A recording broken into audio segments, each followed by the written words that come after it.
નમસ્કાર વિદ્યાર્થી મિત્રો, આજના વિડીયોમાં આપણે સરળ સ્થાયી પેશી અને તેના પ્રકાર જેમ કે મૃદુતક પેશી, હરિતકણોતક પેશી અને વાયુતક પેશી વિશે આપણે જોવાના છીએ. તેને સવિસ્તાર સમજીએ. મિત્રો, આપણે પહેલાં જે પેલો ચાર્ટ આપણને ખબર છે કે વનસ્પતિ પેશી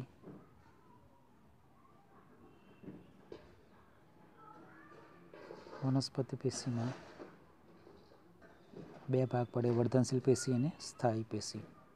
એમાંથી આપણે આ વર્ધનશીલ પેશીમાં અગ્રસ્ત વર્ધનશીલ પેશી, આંતરવિષ્ટ વર્ધનશીલ પેશી અને પાર્શ્વી વર્ધનશીલ પેશી વિશે જોઈ ચૂક્યા છીએ, સમજી ચૂક્યા છીએ.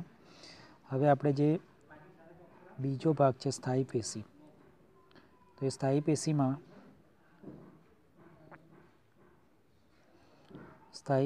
જે સરળ પેશી અને જટિલ પેશી એવા બે ભાગ પડે છે. એમાંથી આપણે જે સરળ પેશી છે એ સરળ પેશીમાં મૃદુતક પેશી વિશે જોઈશું. અને એ પણ મૃદુતક પેશીમાં આપણે એના ત્રણ ભાગ છે: સરળ પેશી, મૃદુતક પેશીમાં અને મૃદુતક પેશીના ત્રણ ભાગ: હરિતકણોતક પેશી, વાયુતક પેશી અને મૃદુતક. એમાં જે હરિતકણોતક પેશીનો અર્થ એવો થાય કે એવી પેશી કે જેના કોષોમાં હરિતકણ આવેલા હોય એને આપણે હરિતકણોતક પેશી કહીએ. વાયુતક પેશી તો એવી પેશી કે જેમાં વાયુકોટર આવેલા હોય, જેના કોષોમાં વાયુકોટર જોવા મળે. વાયુકોટર એટલે કે હવા, જેમ કે કોથળીમાં હવા હોય અથવા બલૂનમાં હવા હોય એ પ્રમાણે હવાયુક્ત આપણને ત્યાં રચના જોવા મળે જેમાં હવા ભરેલી હોય, તો એવા વાયુકોટરો હોય છે. તો જે પેશીના કોષોમાં વાયુકોટરો જોવા મળે એને આપણે વાયુતક પેશી કહીશું. અને એવી પેશી કે જેમાં હરિતકણ પણ ન હોય અને વાયુકોટર પણ ન હોય તો એને આપણે મૃદુતક પેશી તરીકે ઓળખીશું. હવે આપણે સરળ પેશીની વ્યાખ્યા જોઈએ, ત્યારબાદ મૃદુતક પેશીના જે ત્રણ પ્રકાર છે તેમને સમજીશું.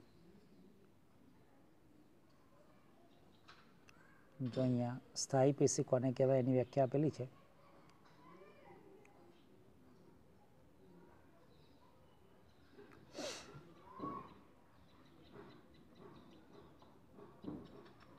સ્થાયી પેશીની વ્યાખ્યા: પ્રાથમિક અને દ્વિતીય વર્ધનશીલ પેશીના, એટલે કે પ્રાથમિક વર્ધનશીલ પેશી અને દ્વિતીય વર્ધનશીલ પેશી એ આપણે પહેલાં જોઈ ચૂક્યા છીએ. પ્રાથમિકમાં કઈ વર્ધનશીલ પેશી આવે? તો પ્રાથમિકમાં અગ્રસ્ત વર્ધનશીલ પેશી અને આંતરવિષ્ટ, આ બંને પ્રાથમિક વર્ધનશીલ પેશી તરીકે ઓળખાય છે. એ પ્રાથમિક વર્ધનશીલ પેશી અને દ્વિતીય વર્ધનશીલ પેશીમાં કઈ આવે? તો પાર્શ્વ વર્ધનશીલ પેશી. તો ત્રણે ત્રણ વર્ધનશીલ પેશીની અહીંયા વાત કરવામાં આવી છે. એટલે કે પ્રાથમિક અને દ્વિતીય વર્ધનશીલ પેશીના કોષોમાં વિભાજન થવાથી ઉત્પન્ન થતા નવા કોષો રચના અને કાર્યની દ્રષ્ટિએ વિશિષ્ટીકરણ પામીને, અહીંયા પાણીને લખ્યું છે પણ પામીને વિભાજન ક્ષમતા ગુમાવે છે. આવા કોષો સ્થાયી કહેવાય છે. અને આવા કોષોથી બનતી જે પેશી છે એને આપણે સ્થાયી પેશી તરીકે ઓળખીએ છીએ. વ્યાખ્યાને ફરી એકવાર આપણે સમજી લઈએ. સ્થાયી પેશી કોને કહેવાય? તો જે પ્રાથમિક અને દ્વિતીય વર્ધનશીલ પેશી હોય અને અન્ય કોષોમાં સતત વિભાજન થતું હોય છે, બરાબર. અને આ રીતે વિભાજન થયા બાદ જે ઉત્પન્ન થયેલા નવા કોષો હોય છે એ રચના અને કાર્યની દ્રષ્ટિએ વિશિષ્ટીકરણ, એટલે કે એમાં થોડો ફેરફાર થાય, રચના કાર્ય પ્રમાણે એ કોષોમાં ફેરફાર થાય અને એમનું વિભાજન ક્ષમતા એ ગુમાવે છે. એટલે કે હવે એ વિભાજન પામી શકતા નથી. વિભાજન પામતા રહે તો આપણે એને વર્ધનશીલ કહીએ, પણ હવે વિભાજન થતું નથી, એટલે કે બીજા નવા કોષો ઉત્પન્ન થતા નથી. તો એવી પરિસ્થિતિમાં આવે છે ત્યારે આવા જે કોષો હોય એને આપણે સ્થાયી કોષો કહીએ. અને એ સ્થાયી કોષોથી બનતી પેશીને સ્થાયી પેશી તરીકે ઓળખવામાં આવે છે. હવે સ્થાયી પેશીમાં બે પ્રકાર છે. સ્થાયી પેશીની વાત કરીએ તો સ્થાયી પેશીમાં બે પ્રકાર છે: સરળ સ્થાયી પેશી અને જટિલ સ્થાયી પેશી. હવે એ કોષો પર આધાર રાખે છે કે કોષો પરથી આપણે કહી શકીએ કે સરળ સ્થાયી પેશી છે કે જટિલ સ્થાયી પેશી છે. જેમ કે સરળ સ્થાયી પેશી હોય તો એમાં કોષો કેવા હોય? તો સરળ સ્થાયી પેશીમાં ની રચનામાં એક જ પ્રકારના કોષો આવેલા હોય, એટલે જે કોષો હોય છે એ એક જ પ્રકારના હોય છે, બરાબર. અલગ અલગ પ્રકારના કોષો ભેગા થતા નથી, પરંતુ એક જ પ્રકારના કોષો ભેગા મળીને જે સરળ પેશી બનાવે છે, જે સ્થાયી પેશી બનાવે છે, એ સ્થાયી પેશીને આપણે સરળ પેશી તરીકે ઓળખીએ છીએ. અને દરેક કોષો સમાન ઉત્પત્તિ અને કાર્ય ધરાવે છે, એટલે કે એક જ જગ્યાએથી ઉત્પન્ન થયેલા કોષો હોય, સાથે સાથે એમના કાર્યો પણ કેવા હોય? એક સરખા જ હોય છે. કોષોની ઉત્પત્તિ સ્થાન અને કોષોનું કાર્ય એ બંને એક સરખા હોય છે.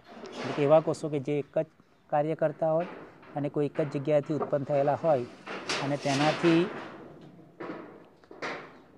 જે સ્થાયી પેશી બને છે એને આપણે સરળ સ્થાયી પેશી તરીકે ઓળખીએ છીએ.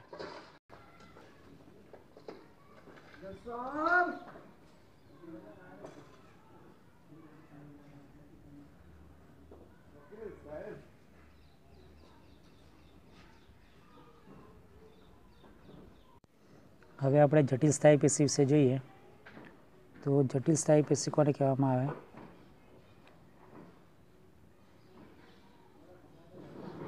જટિલ સ્થાયી પેશી એટલે રચનાત્મક અને કાર્યાત્મક લાક્ષણિકતાઓ ધરાવતા વિવિધ પ્રકારના કોષો ભેગા મળી, એટલે કે રચનાની દ્રષ્ટિએ એમની રચના અલગ અલગ હોય કોષોની, અને સાથે સાથે કાર્ય પણ અલગ અલગ હોય, એમાં પણ વિવિધતા જોવા મળતી હોય. અને એવા કોષો બધા જ્યારે ભેગા મળીને જે સ્થાયી પેશી બનાવે છે એ સ્થાયી પેશીને આપણે જટિલ સ્થાયી પેશી કહીએ છીએ. કારણ કે આ જે જટિલ સ્થાયી પેશી છે એમાં રહેલા જે કોષો છે એ રચનાત્મક અને કાર્યાત્મક લાક્ષણિકતાઓ કેવી હોય છે? એમની વિવિધ પ્રકારની હોય છે, એટલે કે અલગ અલગ પ્રકારની લાક્ષણિકતાઓ ધરાવે છે, અલગ અલગ પ્રકારની રચના ધરાવે છે.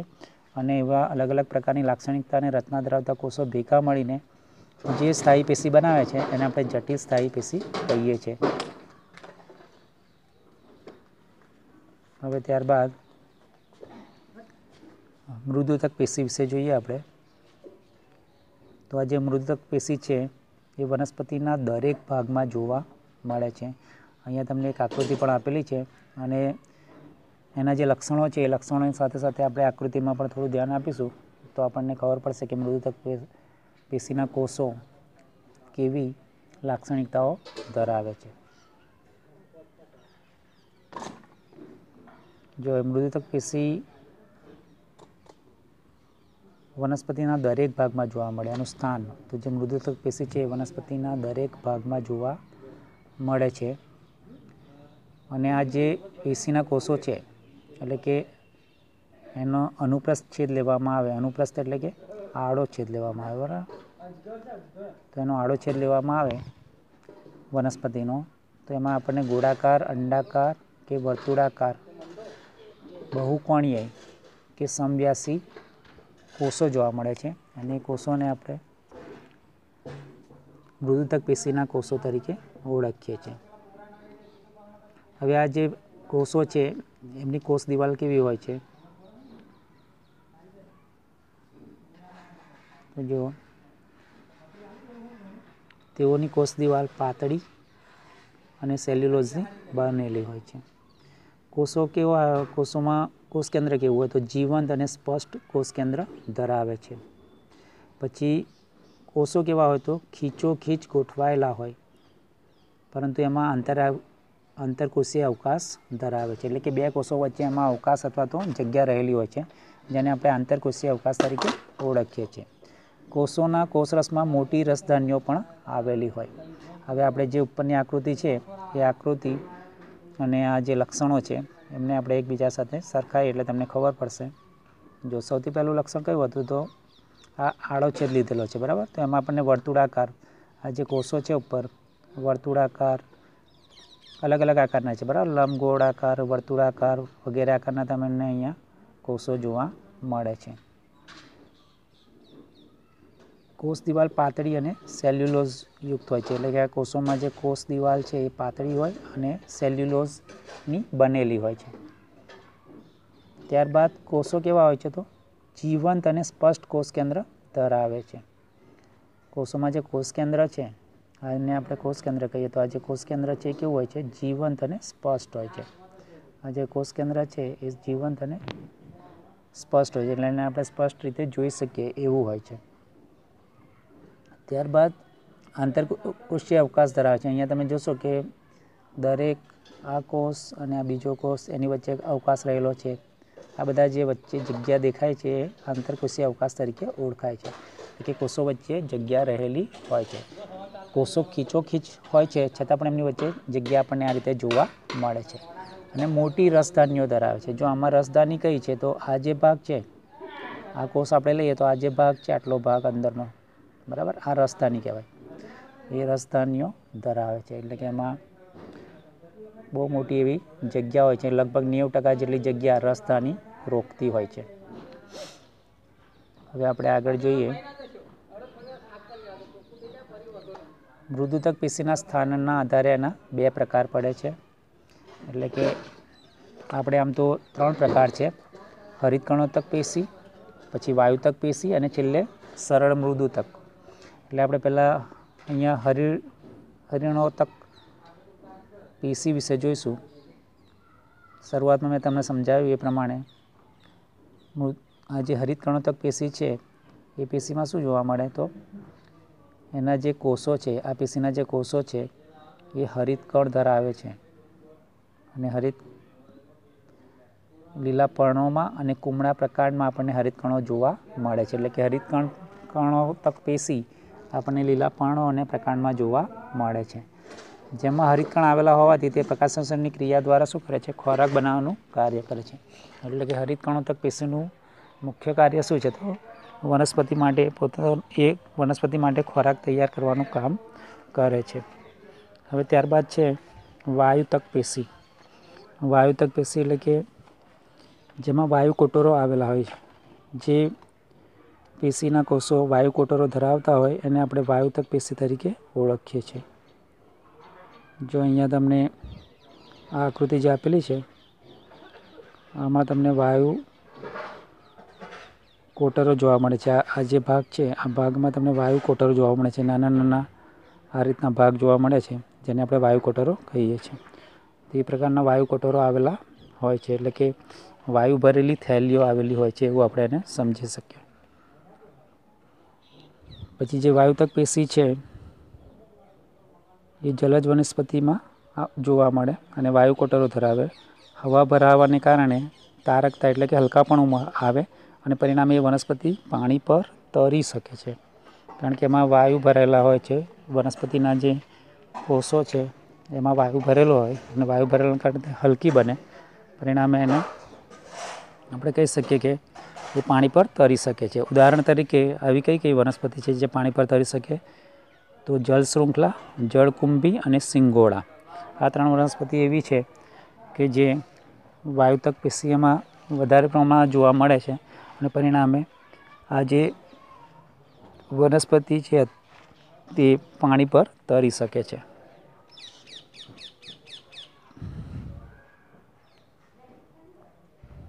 હવે મૃદુતક પેશી, જે સરળ મૃદુતક પેશી છે એના વિશે આપણે વાત કરીએ છીએ.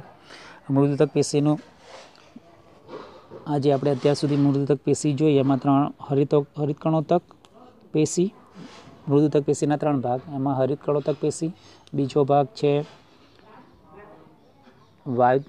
વાયુતક પેશી અને ત્રીજો ભાગ છે સરળ મૃદુતક. તો આ જે મૃદુતક પેશી છે એ 3માંથી ગમે તે હોય તો એનું એ મુખ્ય કાર્યો કયા છે આપણે અહીંયા જોઈએ છે. સૌથી પહેલાં તો મૃદુતક પેશીનું મુખ્ય કાર્ય શું છે? તો ખોરાક બનાવવાનું છે, બરાબર. હરિતકણો ધરાવતી હોય છે એટલે ખોરાક બનાવે છે, અને ખોરાક બનાવવા માટે કઈ ક્રિયાનો ઉપયોગ થાય છે? પ્રકાશસંશ્લેષણ. સાથે સાથે ખોરાકનો સંગ્રહ પણ કરે છે. વનસ્પતિમાં ખોરાકનો સંગ્રહ કરવાનું કામ પણ એ કરે છે. ખોરાકનો સંગ્રહ અને પ્રકાશસંશ્લેષણની ક્રિયાથી ખોરાક બનાવે. પછી એ પૂરણ પેશી તરીકે કાર્ય કરે. પૂરણ પેશી એટલે કે કોઈ 2 પેશી હોય એની વચ્ચે જગ્યા હોય, એ જગ્યાએ આ પેશી સ્થિર થાય છે અથવા તો એ જગ્યાએ આ પેશી જોવા મળે છે, માટે આને આપણે પૂરણ પેશી તરીકે પણ ઓળખીએ છીએ. પૂરણ પેશી તરીકે રહીને એ શું કરે છે? બંને પેશીને આધાર આપવાનું કામ કરે છે. અહીંયા ઉદાહરણ તરીકે જલવાહક મૃદુતક અને અનવાહક મૃદુતક. જલવાહક મૃદુતક પેશી અને અનવાહક મૃદુતક પેશી જે છે એ પુરાણ પેશી તરીકે કાર્ય કરે છે. અહીંયા જે આકૃતિ છે એમાં જે આ લાલ ભાગ દેખાય છે એ જલવાહક પેશી છે અને બે લાલની વચ્ચે આપણને અન્વાહક પેશી જોવા મળે છે. હવે આ જે મૃદુતક પેશીનું ત્રીજું કાર્ય તો તે પોષક દ્રવ્યો અને પાણીનો સંગ્રહ કરવાનું કાર્ય કરે છે. અહીંયા આપણે આજનો આ વિડીયો પૂરો કરીએ છીએ.